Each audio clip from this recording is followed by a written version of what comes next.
ان کی آواز لرز رہی تھی، آنکھوں میں آنسو تیرنے لگے تھے۔ انہوں نے گہری سانس لی اور اپنی پیشانی کو اپنے ہاتھوں میں تھام کر چند لمحے خاموشی اختیار کی، پھر دھیرے سے لب ہلے اور وہ اپنے لیے دعا کرنے لگے۔ یا اللہ، میں کمزور ہوں، میں نادان ہوں، میں تیرے بغیر کچھ نہیں، میری رہنمائی کر، مجھے ایسا حکمران بنا جو تیرے راستے پر چلے، جو انصاف کرے، جو تیرے بندوں کو تیری طرف بلائے۔ ان کے آنسو اب رخساروں پر بہنے لگے تھے اور دل پر ایک عجیب سا بوجھ محسوس ہونے لگا تھا۔ الفاظ لبوں پر کپ کپا رہے تھے اور پھر وہ دعا کرتے کرتے بے اختیار سجدے میں گر کے، یا اللہ میری دعائیں قبول فرما، یا اللہ مجھ پر رحم کر، یا اللہ مجھے اپنا بنا لے۔ ان کی آواز مسجد کی زمین میں جذب ہو رہی تھی، آنسو ٹھنڈے فرش پر گر رہے تھے اور مسجد کی ویران دیواریں اس بادشاہ کی آہوزاری کی گواہ بن رہی تھی۔ مسجد کی خاموش فضا میں صرف سلطان کی سسکیوں کی آواز گونج رہی تھی۔ وہ سجدے میں گم اپنے رب کے حضور آہوزاری میں مصروف تھے۔ آنکھوں سے بہتے آنسو ٹھنڈے فرش میں جذب ہو رہے تھے، دل کی تڑپ ان کے ہر لفظ میں محسوس ہو رہی تھی، مگر اسی لمحے خاموشی میں ایک سخت قدموں کی آہٹ ابھری، ایک سایہ آہستگی سے ان کے قریب بڑھا اور اگلے ہی پل ٹھنڈی دھات کی دھار ان کی گردن پر رک چکی تھی۔ وہ چند لمحے پہلے اللہ کے حضور سر جھکائے بیٹھے تھے، اب اپنی مٹھیوں کو سختی سے بند کر چکے تھے۔ ان کی بند آنکھیں یکدم کھلی اور ایک لمحے میں ان کے وجود میں چھپی جنگجو روح بیدار ہوگی۔ ابھی حملہ آور پوری طرح وار کرنے بھی نہ پایا تھا کہ سلطان بجلی کی سی تیزی سے مڑے، اس کا بازو گھما کر ایک زوردار لات اس کے گھٹنوں پر ماری۔ وہ درد کی شدت سے چیخ کر ساتھ نیچے جا گرا اور اس کے ہاتھوں سے تلوار چھوٹ کر جا گری۔ سلطان نے جھٹ سے وہی تلوار اٹھائی اور پلک جھپکنے میں حملہ آور کی گردن پر رکھ دی۔ یہ عمل محض چند لمحے کے اندر ہوا تھا۔ وہ شخص اگلی سانس بھی نہیں لے پایا تھا اور وہی تلوار سلطان نے اس کی گردن پر رکھ دی تھی۔ سلطان کا سانس ڈھونگنے کی طرح چل رہا تھا، مگر چہرے پر ایک زہریلی مسکراہٹ تھی۔ وہ بھاری اور گمبھیر لہجے میں بولے، آج اللہ کی عبادت کی رات ہے اور تم مجھ پر حملہ کر رہے ہو؟ کوئی اور دن نہیں ملا تمہیں؟ زمین پر گرا شخص تڑپ کر اٹھنے کی کوشش کرنے لگا، مگر سلطان کی گرفت مضبوط تھی۔ اس نے جھٹکے سے گردن موڑی اور نخوت سے بولا، چھوڑو مجھے، کون ہو تم؟ اس مسجد کے اندر آئے کیسے؟ اس کے لہجے میں بدتمیزی اور گستاخی کی جھلک تھی، جیسے کسی عام شخص سے مخاطب ہو۔ سلطان کی آنکھوں میں ایک چمک ابھری، وہ تلوار کی دھار کو ذرا سا اس کے گلے کے قریب لے آئے اور دھیمے مگر روبدار لہجے میں بولے، میں اللہ کا بندہ ہوں اور اس کی عبادت کرنے آیا ہوں، مگر تم کون ہو اور مجھ پر حملہ کیوں کیا؟ حملہ آور نے ہونٹ بھینچ لیے، مگر جیسے اس کی نظر سلطان کے چہرے پر ٹھہری، اس کی سانس رک سی گئی تھی۔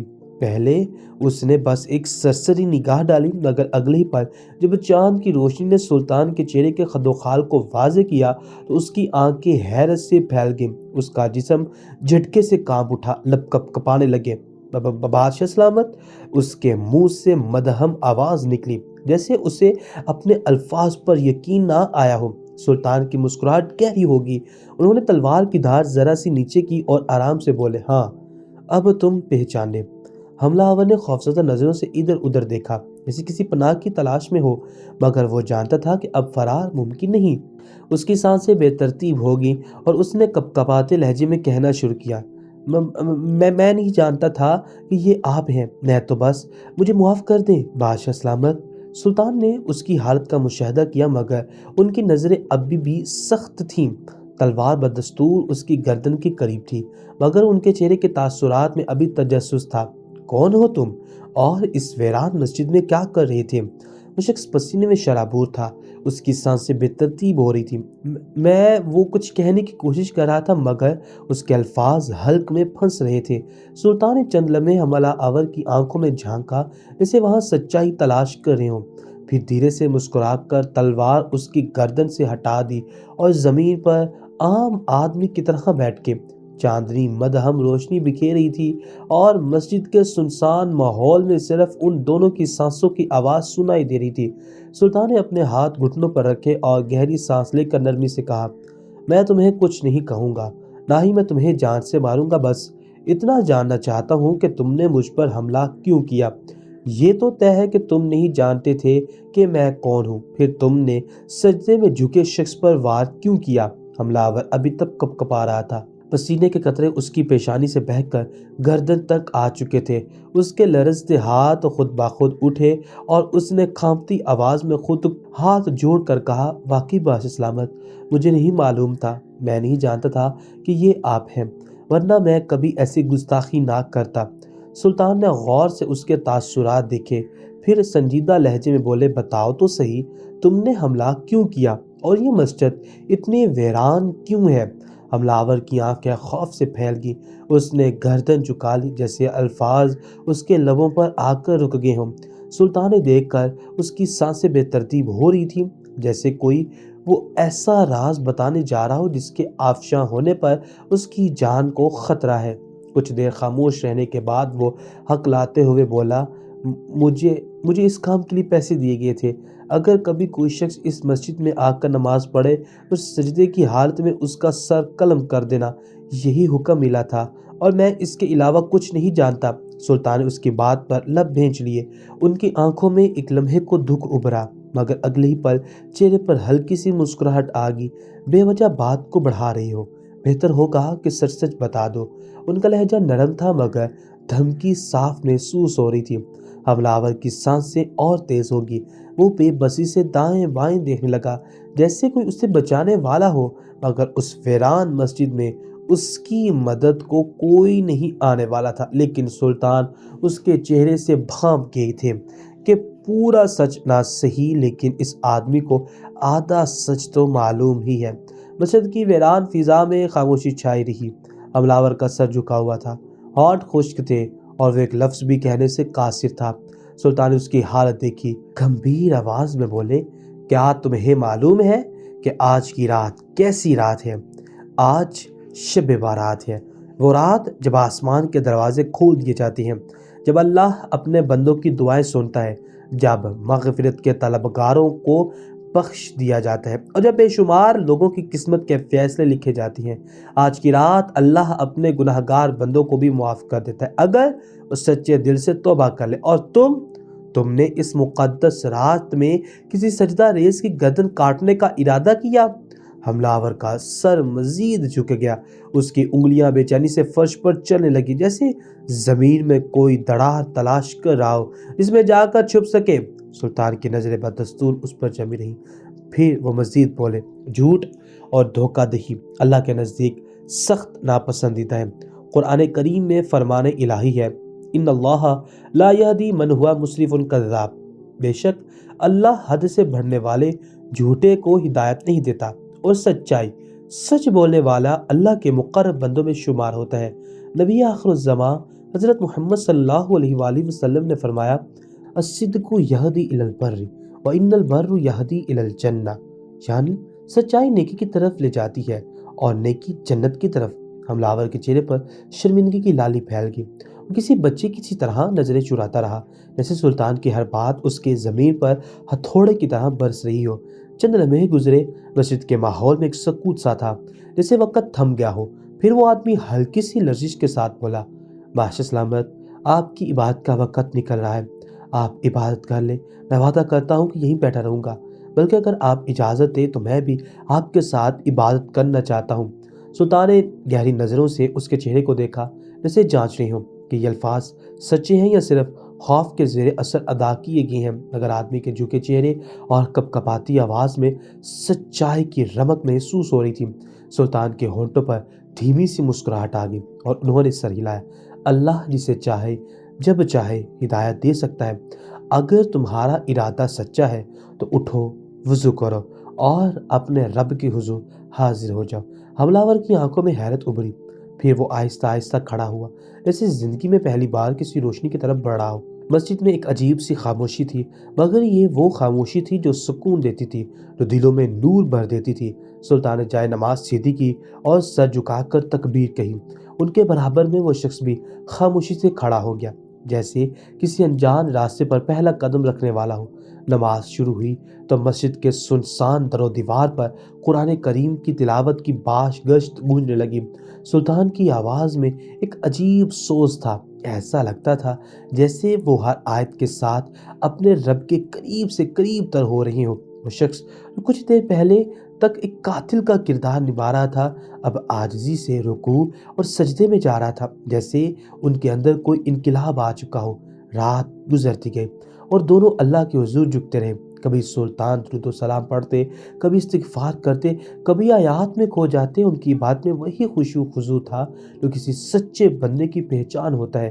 دوسری طرف وہ شخص جو کبھی اس مسجد میں کسی کو عبادت سے روکنے آیا تھا، اب انہی آیات کے سائے میں کھڑا تھا۔ وقت کا پہیہ چلتا رہا اور دیکھتے ہی دیکھتے افق پر صبح کی روشنی نمودار ہونے لگی۔ فجر کی اذان کی مدھم سی آواز مسجد کی خاموشی کو توڑ رہی تھی۔ سلطان نے آنکھیں بند کی، جیسے اس مقدس لمحے کو دل میں بسا لینا چاہتے ہوں۔ نماز فجر ادا کی۔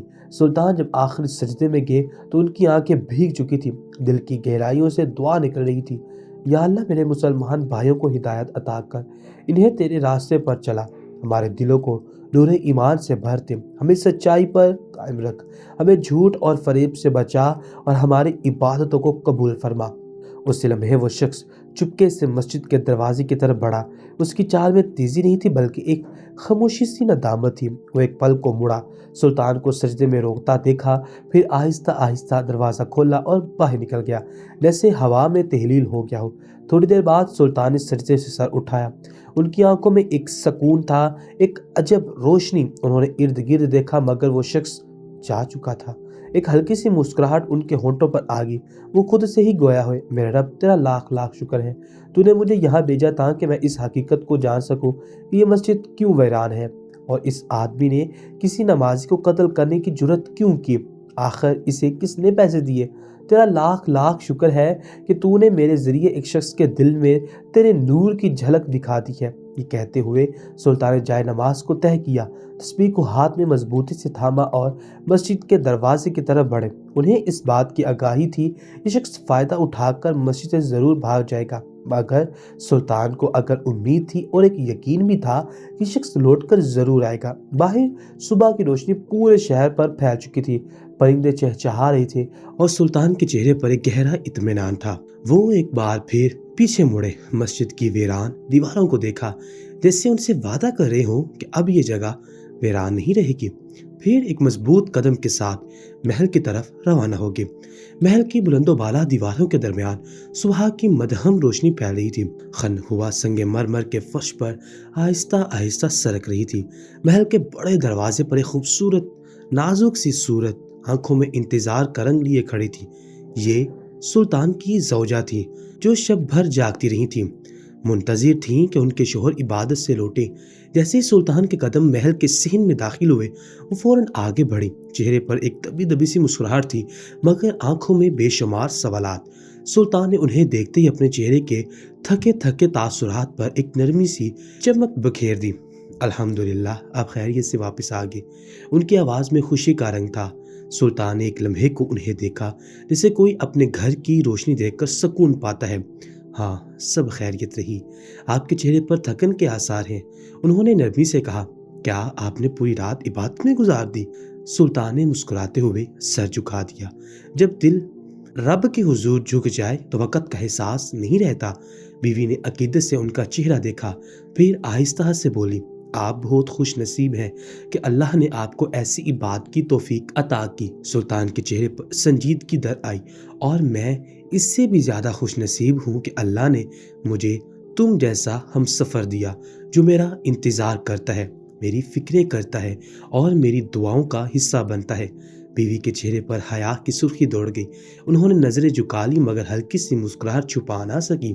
کچھ لمحے خاموشی میں گزر گئے، پھر سلطان نے ہلکے سے لہجے میں کہا، مجھے اب اپنے مخصوص کمرے میں جانا ہے، ایک ضروری بات کرنی ہے۔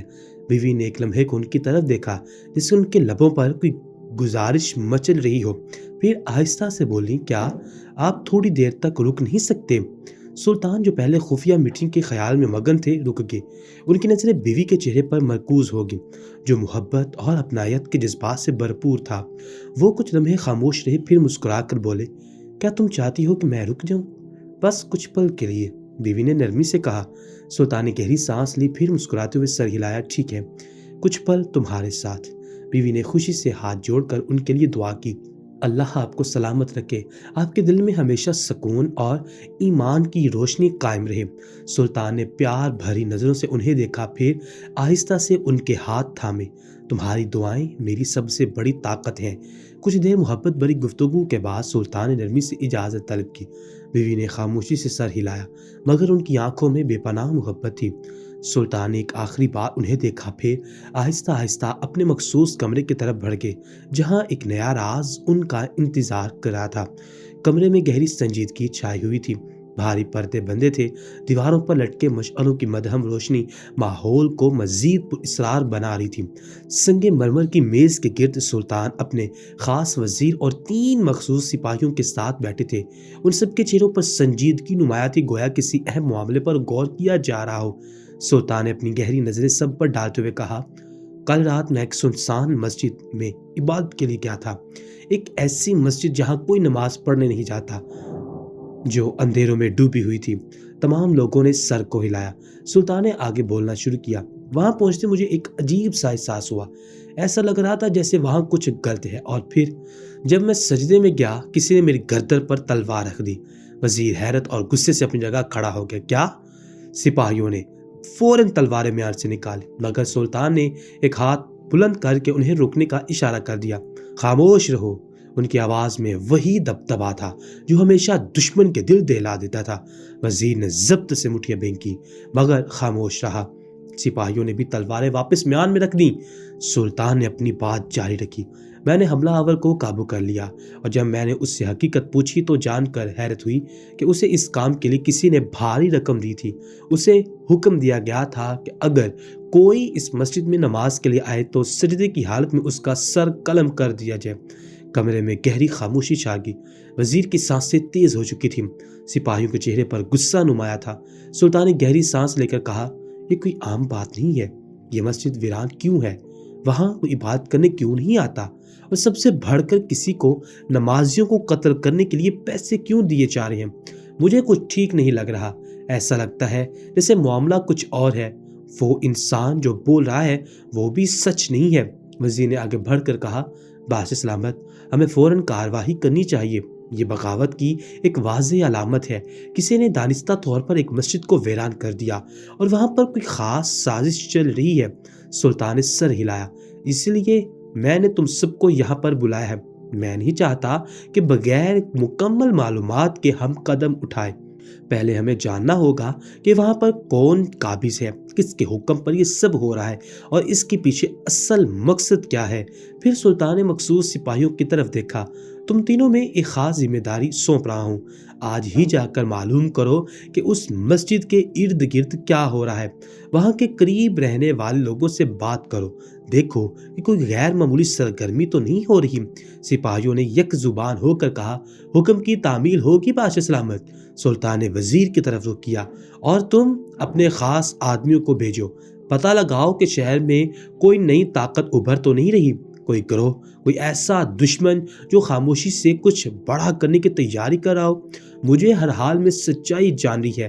وزیر نے فوراً سر جھکایا، جو حکم باش سلامت، میں آج ہی اپنے خاص جاسوسوں کو حرکت میں لاتا ہوں۔ سلطان کی نظریں ایک بار پھر سخت ہوگی، یہ معاملہ کسی بڑے خطرے کی طرف اشارہ کر رہا ہے، ہمیں جلد از جلد حقیقت کا پتہ لگانا ہوگا، ورنہ بہت دیر ہو جائے گی۔ کمرے میں سب کے چہروں پر عزم اور جوش کی چمک نمایاں تھی۔ یہ رات سازش کی تاریکی سے پردہ اٹھانے کی شروعات تھی۔ اگلے روز پورا دن معمول کے مطابق گزرا تھا۔ سلطان اپنے مخصوص کمرے میں داخل ہوئے تو ان کے چہرے پر تھکن کے آثار نمایاں تھے۔ دربار کے سخت مصروفیات کے بعد انہیں کچھ دیر تنہائی درکار تھی، مگر جیسے ہی وہ اپنی نشست پر بیٹھے دروازہ کھلا اور ان کے 3 مخصوص سپاہی اور وزیر اندر داخل ہوئے۔ سلطان کی بھویں ہلکی سی تن گئی، انہیں لگا تھا کہ اس راز کو جاننے میں وقت لگے گا، مگر ان سب کو یوں فوراً اپنے سامنے دیکھ کر وہ سمجھ گئے تھے کہ کوئی اہم خبر آ چکی ہے۔ وہ کرسی کی پشت سے ٹیک لگا کر سیدھے ہوئے اور گہری نظروں سے ان سب کو دیکھنے لگے۔ سپاہیوں میں سے ایک نے سر جھکایا اور مؤدبانہ لہجے میں بولا، بادشاہ سلامت، ہم نے آس پاس کے لوگوں سے بات کی۔ معلوم ہوا ہے کہ کچھ دن پہلے اس مسجد میں ایک 10 سالہ معصوم بچہ امامت کرواتا تھا۔ اس نے بہت جلد قرآن پاک کو حفظ بھی کر لیا تھا، اس لیے آگے پیچھے موجود لوگوں نے فیصلہ کر کے اسے مسجد کا امام بنا دیا تھا۔ سلطان کی آنکھوں میں حیرت ابھری، وہ ہمتن گوش ہو گئے۔ سپاہیوں نے افسوس بھرے لہجے میں کہا، کسی نے اسے زہر دے کر مار دیا، اور پھر مسجد کو تالا لگا کر بند کر دیا گیا۔ اس کے بعد وہاں کوئی بات کے لیے نہیں آتا۔ کمرے میں خاموشی چھا گئی، ایسا لگا جیسے دیواریں بھی اس انکشاف پر سوگوار ہو گئی ہوں۔ سلطان کے چہرے پر گہری سوچ کے آثار نمودار ہوئے، ان کی انگلیاں کرسی کے ہتھے پر ہلکی سی حرکت کرنے لگی۔ انہوں نے نظر گھما کر وزیر کی جانب دیکھا۔ وزیر نے تائیدی انداز میں سر ہلایا۔ بادشاہ سلامت، میرے خاص آدمیوں نے بھی یہی خبر دی ہے۔ مسجد کو جان بوجھ کر بند کیا گیا اور نمازیوں کو وہاں آنے سے روکنے کے لیے قتل و غارت کا خوف پھیلایا گیا۔ سلطان نے گہری سانس لی، ان کی نظریں ایک لمحے کو زمین پر جم گئی، پھر آہستہ سے انہوں نے اپنا سر اٹھایا اور سب کے چہروں پر نظریں دوڑائی۔ ان کی آنکھوں میں اب غصے کی چنگاریاں واضح ہونے لگی تھی۔ یہ حرکت کس نے کی؟ سلطان کا لہجہ پرسکون تھا، مگر اس کے پیچھے خطرناک طوفان چھپا تھا۔ سپاہیوں نے سر جھکا لیا۔ یہ معلوم نہ ہو سکا بادشاہ سلامت، لوگ خوف زدہ ہے، کوئی کھل کر بات کرنے کو تیار نہیں۔ ایسا لگتا ہے کہ جس نے بھی یہ کیا ہے وہ بہت طاقتور ہے۔ سلطان نے کرسی کی پشت پر ہاتھ رکھا اور ہلکی سی جنبش دی، گویا سوچ میں گم ہو۔ پھر ایک گہری سانس لے کر سیدھے ہوئے اور ہاتھ کے اشارے سے سب کو جانے کا حکم دے دیا۔ سپاہی اور وزیر تعظیم بجا لاتے ہوئے خاموشی سے باہر نکل گئے، مگر سلطان اپنی جگہ ساکت بیٹھے رہے۔ ان کے چہرے پر تفکر کے سائے گہرے ہو رہے تھے۔ یہ معاملہ صرف ایک ویران مسجد کا نہیں تھا، یہ ایک بہت بڑی سازش کی نشاندہی کر رہا تھا۔ سلطان نے نظریں اٹھائیں، ایک فیصلہ کر لیا تھا، یہ معاملہ اب یوں ہی نہیں چھوڑا جا سکتا۔ رات کی سیاہ چادر پورے شہر پر تن چکی تھی، ہر طرف خاموشی کا راج تھا۔ آسمانوں پر بادلوں کی دھندلی تہ چاند کی روشنی کو مدھم کیے ہوئے تھی، اور ٹھنڈی ہوا کے جھونکے ماحول کو مزید پر اسرار بنا رہی تھے۔ سلطان عام آدمی کے لباس میں ملبوس اپنے مخصوص راستے سے محل کے پچھلے حصے سے نکلے۔ ان کے قدموں کی چاپ دبی زمین میں دب رہی تھی اور ان کی چال میں غیر معمولی چستی تھی۔ لباس کے نیچے چھپی تلوار ان کی تیاری کا اعلان کری تھی، مگر چہرہ بالکل پرسکون تھا، جیسے وہ ایک عام راستے پر چہل قدمی کر رہے ہوں۔ سائے میں چھپتی گلیوں کے پیچیدہ راستوں سے گزرتے وہ سیدھا ویران مسجد کی طرف جا پہنچے۔ وہاں پہنچ کر وہ چند لمحے رک گئے، نظریں اٹھا کر اس اجڑی عمارت کو دیکھا۔ دروازے پر آج بھی وہی تالا لگا تھا۔ انہوں نے گہری سانس لی اور پھر زیر لب اللہ کا نام لیا، اور ایک ہی جھٹکے میں تالا توڑ کر اندر داخل ہو گئے۔ اندر وہی خاموشی اور ویرانی تھی، جیسے صدیوں سے کوئی یہاں آیا نہ ہو۔ سلطان چند لمحے دروازے کے قریب کھڑے رہے، ان کی نظریں چاروں طرف گھومتی رہیں، مگر کچھ خاص نظر نہ آیا، بس وہی ٹوٹے ہوئے ستون، گرد سے اٹی ہوئی زمین اور ایک آسیب زدہ سناٹا۔ مگر اچانک ان کی نظر دائیں جانب ایک کونے پر جا کر رکی۔ وہ کونا باقی جگہوں کی نسبت کچھ زیادہ ہی پرانا اور پسیدہ معلوم ہو رہا تھا، جیسے وہاں کچھ چھپانے کی کوشش کی گئی ہو۔ سلطان کے لبوں پر ایک خفیہ مسکراہٹ ابھری، جیسے کسی راز کے قریب پہنچ گئے ہو۔ وہ دھیمے قدموں سے اس کونے کی طرف بڑھے، وہاں جا کر کھڑے ہوئے اور بھاگور اس جگہ کا جائزہ لینے لگے۔ ماحول میں پر اسراریت تھی، جیسے ہوا بھی تھم گئی ہو۔ سلطان کی نظریں ہر زاویے سے اس کونے کو پرکھ رہی تھی۔ پھر جیسے ہی انہیں کچھ اندازہ ہوا، وہ بنا کچھ کہے ایک قدم پیچھے ہٹے اور پوری قوت سے زمین پر ایک زوردار لات ماری۔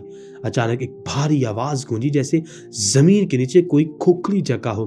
وہ حصہ زوردار دھماکے سے نیچے گر گیا، گرد و غبار کی ایک تمیز چادر ہوا میں پھیل گئی۔ سلطان نے 2 قدم پیچھے ہٹا کر دھول بیٹھنے کا انتظار کیا، اور جب منظر صاف ہوا تو نیچے ایک تاریک سیڑھیوں کا راستہ نظر آیا۔ ان کے چہرے پر ایک معنی خیز مسکراہٹ ابھری، آنکھوں میں چمک تھی۔ تو یہ راز تھا۔ انہوں نے دھیرے سے خود کلامی کی، بغیر کسی خوف کے وہ آگے بڑھے اور سیڑھیوں کی تاریکی میں قدم رکھ دیا۔ سلطان آہستہ آہستہ سیڑھیوں سے اتر رہے تھے۔ دیواروں میں لگی مشعلوں کی مدھم روشنی میں ان کے قدموں کی چاپ گونج رہی تھی۔ فضا میں گھٹن سی محسوس ہو رہی تھی، جیسے کسی قید خانے میں داخل ہو رہے ہو۔ نیچے پہنچتے ہی ایک عجیب منظر ان کا منتظر تھا۔ یہ ایک زیر زمین تہ خانہ تھا، مگر ایسا لگ رہا تھا جیسے یہاں ایک الگ ہی دنیا آباد ہو۔ جگہ جگہ مشعلیں روشن تھی، مگر ان کی روشنی بھی اس خوف کو کم نہ کر پا رہی تھی جو اس جگہ پر طاری تھا۔ سلطان کی نظریں فوراً سامنے بیٹھے ہوئے چند وجودوں پر جا ٹھہری۔ کئی لڑکیاں گھٹنوں میں سر دیے بیٹھی تھیں، کچھ زمین پر بے سدھ پڑی تھی اور کچھ سہمی ہوئی دیوار کے ساتھ لگ کر بیٹھی تھی۔ یہاں کی فضا میں اداسی، خوف اور بے بسی کی بو سی بسی ہوئی تھی۔ مگر جیسے ہی سلطان نے قدم آگے بڑھایا، اچانک دو آدمی لپک کر ان پر حملہ آور ہوئے۔ ایک کے ہاتھ میں خنجر تھا اور دوسرے کے ہاتھ میں لوہے کی سلاخ، مگر وہ جانتے نہیں تھے کہ جس پر حملہ کرنے جا رہے تھے وہ کوئی اور شخص نہیں بلکہ سلطنت کا سلطان ہے۔ سلطان نے بجلی کی سی تیزی دکھائی، ایک ہی لمحے میں پہلو بدل کر پہلے آدمی کی کلائی دبوچ لی، اس کے خنجر کو موڑ کر اسی کے سینے میں اتار دیا۔ وہ ایک چیخ کے ساتھ زمین پر گرا اور اسی پل دوسرا آدمی حملہ کرنے کے لیے آگے بڑھا، مگر سلطان کی تلوار برق کی طرح چمکی اور اس کا گلا کاٹتی ہوئی نکل گئی۔ دونوں حملہ آور زمین پر تڑپتے ہوئے دم توڑ گئے۔ یہ سب کچھ پل بھر میں ہوا تھا۔ وہ لڑکیاں جو خوف کے مارے اپنی جگہوں پر سہمی بیٹھی تھی، اس اچانک بدلتے منظر کو دیکھ کر مزید سہم گئی۔ ان کی آنکھوں میں حیرت، خوف اور بے یقینی تھی۔ سلطان کی تیز نظریں اب ان عورتوں پر جمی تھی۔ تم سب کون ہو؟ یہاں کیوں رکھی گئی ہو؟ سلطان کی بھاری آواز تہہ خانے میں گونجی، مگر کوئی جواب نہ آیا۔ سب ایک دوسرے کو خوف زدہ نظروں سے دیکھنے لگی، پھر آہستہ دیوار کے قریب جا کر ایک دوسرے کے پیچھے چھپنے لگی، جیسے سلطان بھی ان پر کوئی ظلم کرنے والے ہوں۔ سلطان نے گہری سانس لی اور اپنی تلوار کو میان میں ڈال دیا۔ ڈرو مت، میں تمہارا دشمن نہیں ہوں، میں تمہاری مدد کے لیے آیا ہوں۔ میں اس سلطنت کا بادشاہ سلطان ہوں۔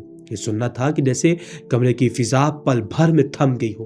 وہ لڑکیاں جو ابھی تک سہمی ہوئی تھی، حیرت سے پٹی آنکھوں سے سلطان کو دیکھنے لگی۔ کچھ کی آنکھوں میں آنسو اتر آئے، کچھ نے اپنے چہروں پر ہاتھ رکھ کر بے یقینی سے سر جھکا لیا۔ یہ ان کے لیے کسی معجزے سے کم نہیں تھا جس کے بارے میں وہ سن کر ہی کانپتی تھی۔ وہ شخص آج ان کے سامنے کھڑا تھا، ان کے محافظ کی طرح۔ ایک لمحے کے لیے سب خاموش رہے، پھر آہستہ آہستہ کچھ لڑکیاں کھڑی ہونے لگی۔ ان کی نظریں سلطان پر جمی تھی، جیسے یقین کرنے کی کوشش کر رہی ہوں کہ واقعی وہی ہیں جو کہتے ہیں۔ سلطان نے ایک بار پھر نرم لہجے میں کہا، مجھے سب کچھ بتا دو، یہ جگہ کیا ہے؟ تم پر یہ ظلم کس نے کیا؟ کچھ دیر تو خاموش رہی، پھر آخرکار آہستہ آہستہ ہمت جٹا کر آگے بڑھی۔ ایک نوجوان لڑکی جس کی آنکھوں میں شدید قرب اور درد تھا آگے آئی۔ اس کی سانسیں بوجھل تھیں اور آواز کانپ رہی تھی۔ بادشاہ سلامت، ہم سب اس شہر کی نہیں ہیں۔ اس کی آواز میں اذیت کا واضح رنگ تھا۔ ہمیں مختلف شہروں سے اغوا کیا گیا ہے اور پھر یہاں قید کر دیا گیا ہے۔ پہلے ہمیں یہ بتایا گیا تھا کہ ہمیں کام کے لیے بھیجا جا رہا ہے، مگر جلد ہی حقیقت کھل گئی، ہمیں غیر ممالک میں بھیجا جا رہا تھا۔ اس سے سنتے ہی سلطان کے چہرے پر سختی تر آئی، ان کی آنکھوں میں وہ غضب نظر آیا جو ہمیشہ ظالموں کے لیے محسوس ہوتا تھا۔ ہم میں سے کئی لڑکیاں اس ظلم کا نشانہ بن چکی ہیں، دوسری لڑکی روتے ہوئے بولی۔ انہیں زبردستی یہاں سے نکال کر لے جایا گیا، کچھ کو ہمارے سامنے ہی فروخت کر دیا گیا، اور اب ہماری باری ہے۔ ہم سب کا بھی یہی انجام ہونا تھا۔ سلطان کا دل جیسے کسی نے مٹھی میں جگڑ لیا۔ ان کے ہی شہر میں ان کے ہی عوام کے ساتھ اتنا بڑا ظلم ہو رہا تھا اور انہیں اس کی بھنک تک نہ تھی۔ انہوں نے گہری سانس لی اور اپنی تلوار اور مضبوطی سے تھام لی۔ یہ ظلم اب مزید نہیں چلے گا۔ سلطان کی آواز گونجی، جس نے بھی تم پر یہ ظلم کیا ہے وہ اب زندہ نہیں بچے گا۔ لڑکیوں کے چہرے پر ایک پل کے لیے امید کی روشنی لہرائی۔ انہوں نے کبھی سوچا بھی نہ تھا کہ کوئی ان کے لیے اس طرح کھڑا ہوگا۔ سلطان نے فوراً ایک حکمت عملی ترتیب دی۔ انہیں لڑکیوں کے ذریعے انہوں نے ایک چال بچھایا جس میں کئی اہم لوگ پھنس کے۔ دنوں میں انہوں نے شہر میں پھیلے ان شیطانوں کو بے نقاب کرنا شروع کر دیا۔ ان لوگوں کے ٹھکانوں پر چھاپے مارے گئے اور جو ہاتھ آئے انہیں زندہ گرفتار کر لیا گیا، مگر کچھ وہ بھی تھے جو تلوار کے وار کے قابل تھے۔ سلطان خود کئی بار ان مقامات پر پہنچے جہاں یہ مکروہ دندہ چل رہا تھا۔ ان کی تیز نگاہوں، بے پناہ ذہانت اور چالاکی نے ان مجرموں کو دھیرے دھیرے گھیر لیا۔ جیسے جیسے دن گزرتے گئے اس ظالمانہ گروہ کا خاتمہ ہوتا چلا گیا۔ کچھ لوگ پکڑے گئے، کچھ مار دیے گئے اور کچھ موقع دیکھ کر فرار ہو گئے، مگر اب ان کے لیے بھاگنے کا کوئی راستہ بچا نہیں تھا۔ آخرکار کئی دنوں کی کوششوں کے بعد یہ سارا نیٹ ورک جڑ سے ختم کر دیا گیا۔ یہ تمام لوگ جو اس ظلم میں شریک تھے قانون کے کٹہرے میں لائے گئے۔ اور اپنے انجام کو پہنچے، اور وہ مظلوم لڑکیاں جن کی زندگیاں برباد ہونے کو تھیں، انہیں سلطان نے نہ صرف عزت و احترام سے ان کے گھروں تک پہنچایا بلکہ ان کے مستقبل کے لیے بھی بندوبست کیا۔ اس رات سلطان نے تنہائی میں اللہ کے حضور سجدہ کیا اور رو رو کر دعا کی، یا اللہ، میں تیرا شکر گزار ہوں کہ تو نے مجھے یہ آنکھیں دی تاکہ میں اپنی سلطنت میں ہونے والے ظلم کو دیکھ سکوں۔ تو نے مجھے وہ طاقت دی کہ میں ان مظلوموں کا سہارا بن سکوں۔ مجھے ہمیشہ انصاف کے راستے پر قائم رکھنا اور مجھے کبھی اس طاقت کے نشے میں اندھا مت کرنا۔ یہ واقعہ سلطنت میں ہمیشہ کے لیے ایک مثال بن گیا تھا۔ یہ ثابت ہوا کہ اگر حکمران بیدار اور انصاف پسند ہو تو ظلم جڑ سے ختم ہو سکتا ہے۔ خاموش رہنا ظلم کو بڑھاوا دینے کے مترادف ہے۔ ہر ایک کو چاہیے کہ ناانصاف کے خلاف کھڑا ہو، کیونکہ اگر ایک سلطان بیدار ہو سکتا ہے تو ہم سب بھی بیدار ہو سکتے ہیں۔